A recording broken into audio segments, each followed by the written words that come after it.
the video was cut off. So about talking about being British.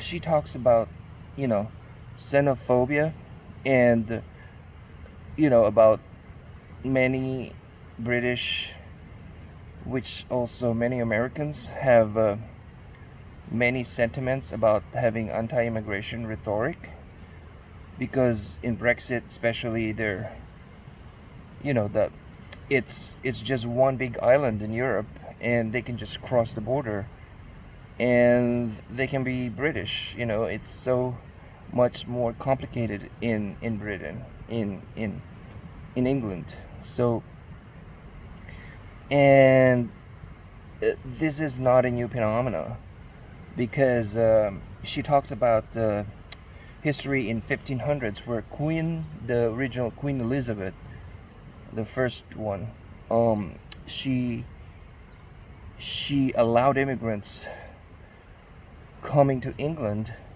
to work, and this immigration law that she implemented, the race, the religion, isn't new either. So it's developed there. And another history was in 1905, when the UK passed the Aliens Act, which was primarily aimed at curbing the immigration of the Jewish people. So maybe this is right after the war, where the I guess the Jewish community has been ostracized by the Nazi. Maybe that's just a side comment there. So there's a long history of British about being more open to immigrants. But at this point, after many British think as they are no longer racist, um, they they have this immigration relationship with race, and evidence so far plenty of reasons to be skeptical about this official national narrative that many of the British and even Americans people tell the people, that is also promoted in CNN, in mainstream media, politicians, and the both the center, right and left, that whatever it may have been done in the past, that Americans are more tolerant, UK is now more tolerant and more pluralistic and welcomes everyone, regardless of race, religion, where you came from, and other differences. And people who believe this narrative claim they don't see race. In other words, they claim to be racially colorblind. So this narrative, and I hate to say this, and I hate when people say I don't see color, because this narrative is being color blinded. We see color, and we can see a couple of problems on this assumption that first, the people is that we we can identify who's black and white. Let's be honest. When people claim they don't see color, they are presenting their alleged color blindness as a strength rather than a shortcoming. So they this narrative is so wrong, and the and believing themselves and unable to see race, they think of themselves as being able to see the world as it should be, without racial identity. Of course, this implies that there's something wrong with those identities, as if they were merely, you know, obstacles of everyone's ability to just get along. So that's their excuse. Okay, I don't see color, let's get along. Instead of just really getting to know that person, exploring our colors, identities from this diverse tapestry of human life. You know, God created rainbow, so we ought to see color. And when we say I don't see color, that is denying the truth of people's lives, identity, and sense of power and meaning. For just being label put on because of the color of the skin, racial identity, something that linked people together. And we should share heritage, ancestors, and that's the premise of let's let me go outside of the book. The premise of Fusion Beat, which started in 2015 here in Virginia Beach through Asian Business Association, that Emboss Creation took over 3 years ago. So the land, where we came from, our ancestors, and once you come here, you become an American. I hate to label people African American, Filipino American. We are American. And we should, you know, going back to the book, there's an assumption that the British official national narrative is that narcissism no longer exists. It does, but we don't have to label more people, have another, like Black Lives Matter, Black History Month. You're just highlighting our difference by doing that. Um, Although Afro Harris didn't mention that exactly, you could see that this is implying that. Now she's being careful because people will be ostracized when they say something negative or something that they don't like. So it's a great illustration on how the British people have actually talked about this narrative. So she talked about when she was young and all the experiences she had when she was in Wimbledon in the UK, where that's the tennis place, right? Where many rich people, white people, was in that neighborhood. So she was, she have all these material comforts, the resources, and advantages of being British child. She went to ski trips, and at 15 she gained work experience and became a manager or president of an advertising agency. And so being British with a different tone of skin in a predominantly white community or business, you see she struggled. And the physical difference between her and her coworkers or classmates, sort of conspicuous, and she was being teased a lot, and why her hair is straight and like coiled, and like they call her troll or something derogatory. And nowadays, if you say that, that's you are ostracized for good. You'll be labeled as racist. And especially in a male-dominant advertising agency that she worked with, and being black or was sort of putting off the customers because black girls maybe are thieves and something like that. I didn't say that, but the book said that. So there's a big impact on the author for reasons he looked at the how she looked at all the history, the negative experiences of her childhood, to larger issues regarding race.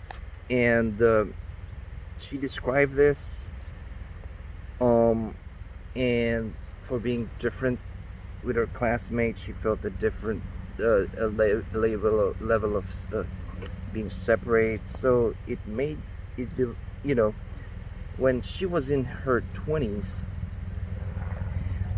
she felt like she's not really British. And that sort of loss of her national identity as being part of UK, but she's more leaning towards being part of the black community. So um, her interactions, it's getting loud in here, and having sexual jokes.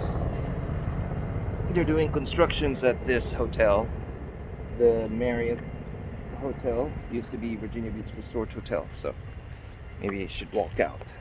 So she talks about a lot of the history of racism in the British community and the insults she got as being women of color that affected, the label. Let me get my speaker, and her mean classmates, and as a child he saw that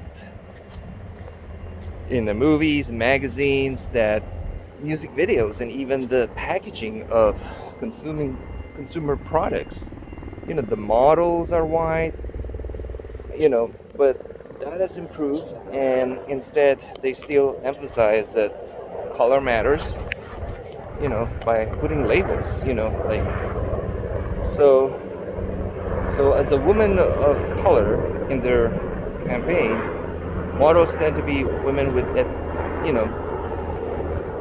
emphasizing their ethnicity.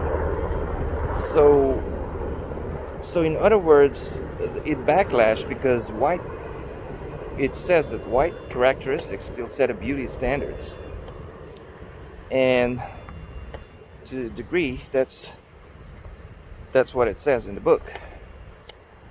Is racism. So this became a standard because black people, sort of, in her book, says that there's a sexual stereotypes, and sort of experience this, and like being white people internalized that white people view some black women are hypersexual, or they view their bodies are, in her book he says undesirable, and then white people, they fetishize the black women's body, and even a study in 2010, most of people, or 7% of users, says we're only 7% willing to date black women. On the other hand, the black men are also stereotyped as being hypersexual. So there's two dynamics of this two side of the coin. So being hypersexual, and the other one is opposite. So they're saying that being black man, you have in her book says that the black men are sexually desirable, and they describe as being very lustful, sexually dominant, and having large and this is her book, large penis or genitals.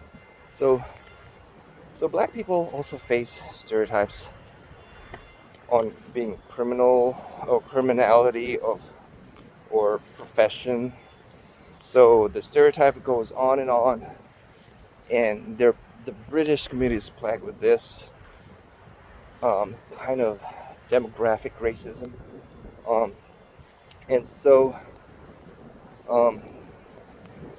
some really strong words that Hirsch mentioned in the book, and it all